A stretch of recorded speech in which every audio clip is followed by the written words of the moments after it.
Hello दोस्तों, मैं हूं बोले और आप देख रहे हैं बोले के ब्लॉग्स। तो चलिए आज हम आप लोगों को दिखाने जा रहे हैं रॉक गार्डन जो कि चंडीगढ़ में है। चंडीगढ़ का रॉक गार्डन एक अनोखी और मनमोहक कलात्मक रचना है जो प्रकृति, कला और पुनर्चक्रण को सामंजस्यपूर्ण तरीके से मिश्रित करती है।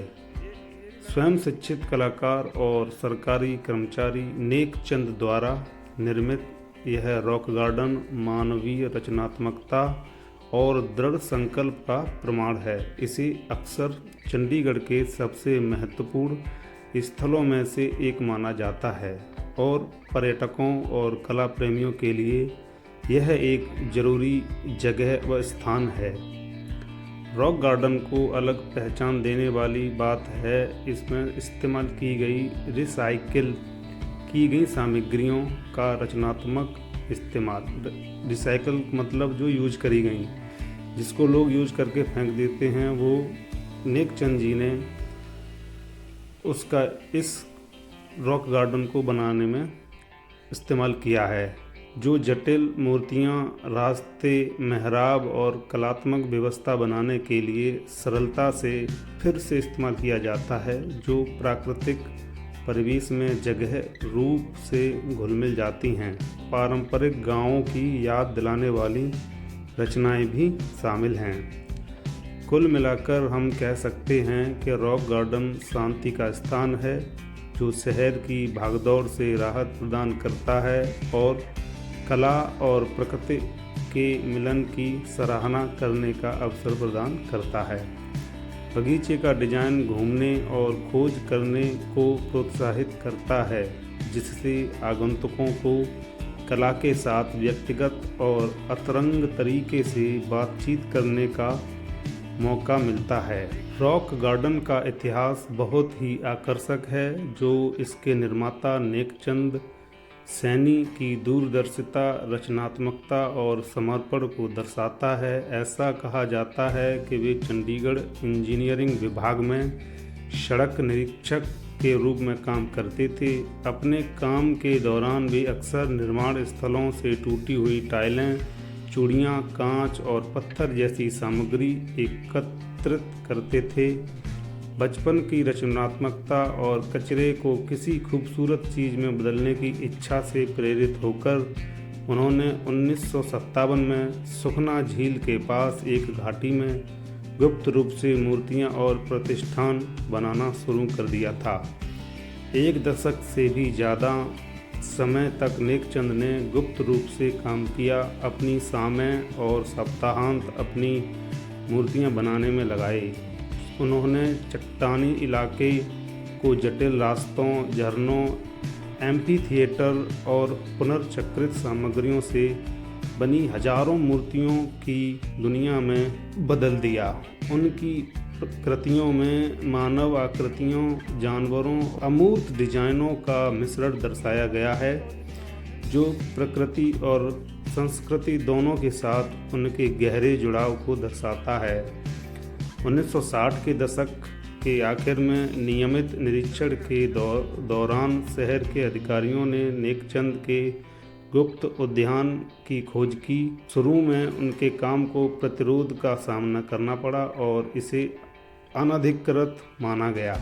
हालांकि उनकी रचनाओं के कलात्मक और सांस्कृतिक मूल्य को पहचानते हुए स्थानीय अधिकारियों ने उनका समर्थन करने का फैसला किया और 1976 में रॉक गार्डन को एक सार्वजनिक स्थान के रूप में उद्घाटन किया गया। आधिकारिक मान्यता और समर्थन के साथ नेकचंद रॉक गार्डन का विस्तार करने और अपने कलात्मक प्रयासों को जारी रखने में सक्षम थे। उन्होंने गार्डन के बुनियादी ढांचे को बनाने और बढ़ाने के लिए नए खंड, मूर्तियां और जल सुविधाएं जोड़ने के लिए श्रमिकों और स्वयंसेवकों की एक टीम का नेतृत्व किया। बरसों से यह उद्यान चंडीगढ़ में एक लोकप्रिय पर्यटक आकर्षण बन गया है, जो दुनिया भर में आगंतुकों को आकर्षित करता है। रॉक गार्डन का दिल इसकी मूर्तियों में निहित है, विभिन्न खंडों में घूमें, जिनमें से प्रत्येक अलग अलग थीम और कलात्मक शैलियों को प्रदर्शित करता है। टूटी हुई चूड़ियों, टाइलों और कांच जैसी बेकार वस्तुओं से इन मूर्तियों को बनाने में जो कौशल और रचनात्मकता लगी है, उसे देखकर आश्चर्यचकित आप हो जाएंगे। दूसरी खास बात है मानव निर्मित झरनों की खूबसूरती। झरने, घुमावदार धाराओं और छोटे तालाबों की कुछ तस्वीरें आप ले सकते हैं, अपनी सेल्फी ले सकते हैं, जो इस जगह के आकर्षण को बढ़ाते हैं। बहते पानी की आवाज़ और उसका नज़ारा एक सुखद अनुभव प्रदान करता है। हालांकि इन्हें देखने के दौरान अपने कदमों पर ध्यान आपको रखना पड़ेगा ताकि आप कहीं फिसल न जाएं। तीसरी विशेषता है एक्वेरियम के आसपास टहलना और उसे देखना। जैसे जैसे आप बगीचे में घूमेंगे, आपको कई एक्वेरियम भी दिखेंगे जो बड़ी संख्या में लोगों का ध्यान आकर्षित करते हैं। यह बच्चों और वयस्कों दोनों के लिए एक बड़ा आकर्षण है, जो अलग अलग आकार, आकृति और रंग की मछलियों को देखने में रुचि रखते हैं। यहाँ आप लोग उन मछलियों को देख सकते हैं। चौथी विशेषता है प्रकृति। कलात्मक प्रतिष्ठानों के बीच रॉक गार्डन एक प्राकृतिक माहौल बनाए रखता है। हरे भरे हरियाली के बीच फूलों की सुंदरता का आनंद आप ले सकते हैं, शांत वातावरण का आनंद ले सकते हैं और आपको आराम देने वाली जो फीलिंग आएगी वो आपको वहाँ पर जाकर महसूस होगी और एक प्रकृति से आपको जुड़ाव महसूस होगा, जो कि एक शानदार अनुभव होगा।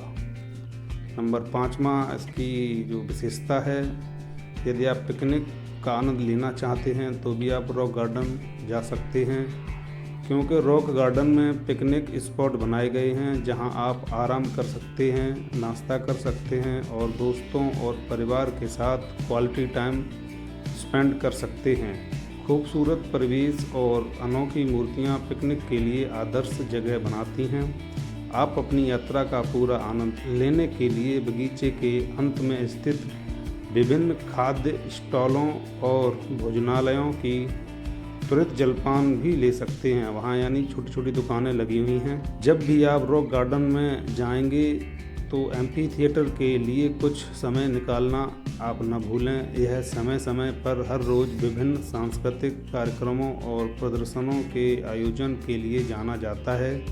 किसी भी निर्धारित प्रदर्शन के लिए पहले से जांच कर लें और इस अनोखे वातावरण की पृष्ठभूमि में संगीत, नृत्य और रंगमंच का आप आनंद ले सकते हैं। 7वीं विशेषता है फोटोग्राफी, जो कि आप रॉक गार्डन में फोटोग्राफी के शौकीनों के लिए स्वर्ग है, क्योंकि मूर्तियां के जटिल विवरण, प्रकाश और छाया का खेल और समग्र मनमोहक माहौल को कैद करें। हर कोना उसका आपको आकर्षक तस्वीरों के लिए मजबूर कर देगा, जो कि एक अपने आप में अनूठी पृष्ठभूमि प्रदान करता है।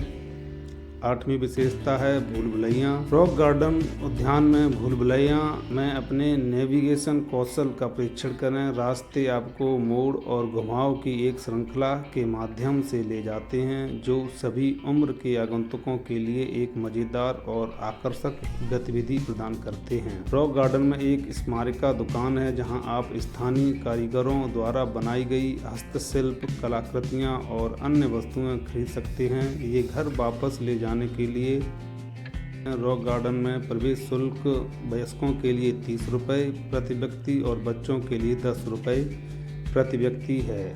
यह अप्रैल से सितंबर तक 9 बजे से शाम 7 बजे तक और अक्टूबर से मार्च तक सुबह 9 बजे से शाम 6 बजे तक लोगों के लिए खुला रहता है।